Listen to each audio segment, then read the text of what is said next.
What's good with YouTube? You already know, Big Flacco with a convict's perspective, and I'm gonna smash, dash, slide on through with a little bit of energy. Please hit the like, subscribe, comment, do all those things to help support this channel. Hit that bell notification for future fire content. So as you can tell by the title and thumbnail, right, we're gonna talk about an incident that happened in Fci-Forrest City, which is in Arkansas, between all the Texas families, the farmhouse, right, and the St. Louis blacks. Now, the St. Louis blacks, being that they're very in the Midwest, had a very deep car at this facility. I say it was on the medium facility, probably about 400, at least somewhere between 400 and give or take, right? Now, the Texas had about maybe 90. Okay. Now, there had been some building tensions that had been going on. In 2007, I believe there was a Tango Blast that was actually killed. I'm going to go into that later on by the Barrio Aztecas, right? But this was a whole different type of incident that happened over here. Now, there's different speculations. What it is something happened between the Barrio Azteca and basically some people from the St. Louis car. Now, one theory that I heard, right, from someone that was a Barrio Azteca member was that there was a punk that owed some money for some drugs, and that pretty much there was a few individuals that put pretty much a blanket around this fucking punk for whatever reasons. This pretty much is one of the reasons that it potentially triggered it off. Also, I've heard that maybe there was a little bit of disrespect going on in the yard based upon the numbers. 400 against 90, is very difficult at times that one group is going to feel like they're the predominant group on that yard. Now, later on, I guess everything kind of got squashed between these groups, but everything that led up to it, man, it kicked off hard. Now, on the soccer field, okay, with baseball bats and weapons and whatnot, 90 Barrio Aztecas, Texas syndicates, all the Texas cars that were on that yard, every one of them had to go. It wasn't that they were going to send 5 or 10 or 20 in this incident. They sent all of them. Now, baseball bats, knives, everything was used. The Barrio Aztecas pretty much took them.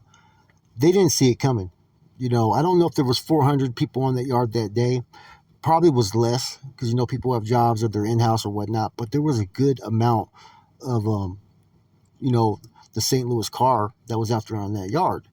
And none of them had weapons. They weren't prepared. And they didn't see it coming. And basically this group, for whatever reasons, the Texas car felt disrespected about something, which I said potentially could have been over that money debt. You don't involve yourself in debts. You know what I'm saying? But I'm not saying that's the sole reason. And so pretty much, man, this is one of those incidents that's recognized that, wow, the Texas car was outnumbered and did their damn thing. Now, of course, the St. Louis car didn't have weapons and whatnot, and they felt comfortable in their surrounding. And that's common. It's common for when groups start to get huge numbers, right, that they become lax, their security is lower, and they don't anticipate groups to make any type of moves. So therefore, the surprise element of attack is always going to give, that group basically the advantage. Now, the interesting thing about this incident, right, was that, a lot of times when, Hispanic groups and blacks get into some type of conflict and the numbers are that, one group's that outnumbered, usually whoever even attacks, usually the other group is still going to succeed, right? Because they're going to have those that are out there with pieces buried on the yard or on them, or they're going to have their soldiers. These dudes went for broke, and that's why it was really recognized as a very serious incident that happened. And a lot of individuals that were there that day when it happened had a lot of respect from a lot of different groups. Now, it didn't downplay basically anybody that was from, St. Louis car, right? It didn't make them look weak or whatnot, but it did make them in the future have to plan and prepare. And from what I heard was there was better relationships afterwards after this incident. It was a learning lesson. You can't just because you have the numbers think it's okay to disrespect. And like I said, I don't think the overall 400 people were involved in whatever disrespect act was committed, but you're going to rock with your car. And a lot of times, sometimes your car may do something, but the rest of your car doesn't know. And because those individuals don't think it's serious, they basically put their whole fucking car in fucking danger. See, I've heard of any group taking on any group where they have a little bit of the numbers, right? But I've never heard of one group being that outnumbered rushing the group, because there at least probably had to be at least 200 on the yard, 250 easily. They were about 92, I think 93. right? With those type of numbers, yes, you may kickstart it and get a few, you know what I'm saying, people real quick. And with the amount of people that were involved, it gives the other group time to fucking basically regroup. In this incident, they really didn't have time to regroup. That day, fucking the St. Louis car pretty much got it pretty bad that day. And someone pointed out, right, like Missouri, you know, they don't have a lot of Hispanic gangs over there. And if they do, they're really outnumbered. So they're never ever looked at or pose a threat. So maybe that's how they were looking at the Texas car that day, right? But I know therefore after, they never looked at them any different. You know what I'm saying? They should have known though, because the Barrio Aztecas had already they had already whacked a couple individuals on that yard. I think the last person they whacked was in 2007, and I want to say it was a Tango blast that they blasted, like 3 or 4 of them. And so, like I said, the feds is a fucking treacherous type of environment. Therefore, when it's go time, you got to go. And I think that's had a big deal with this incident because they didn't have a lot of soldiers on that yard. They had mainly dudes that were fucking members of groups. Therefore, when it was time to go, it was time to go. Everybody got involved. And I think that each one of them knew that if anybody half stepped it, right, or took their foot off the gas, one, that could really turn the tables, right? Two, they were going to be looked down upon by the rest of the groups. And see, that's the one thing when you have so many different groups that are on that yard. I don't know who was all there, but I know there were several different people from Texas families, right? You don't want to make your fucking group look bad. Therefore, everybody fucking raised their standards and they put it down. Like I said, I've heard this from several people that were there, several people that read the paperwork afterwards. This wasn't no fucking minor incident, you know? Now, having decent numbers like, 90, I think had a lot to do with it too, because if they were just a cars to stay on their own, like the Bado Azteca, say they were only 25, they would have fucking had a handful.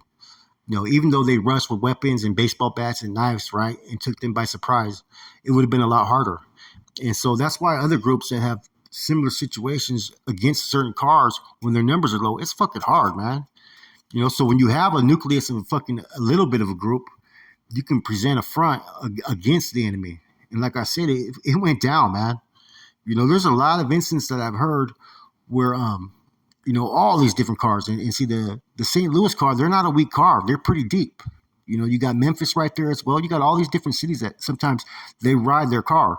And it depends what institution you're at, who has the numbers.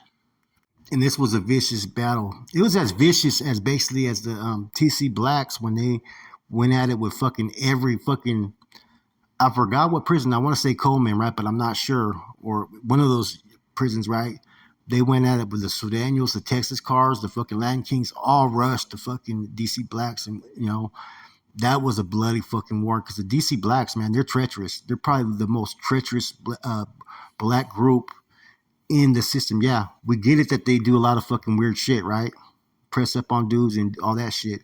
But as far as war, weapons and whatnot, and doing fucking hits and going to war, they're fucking an opponent that's fucking as vicious as any other group in the system.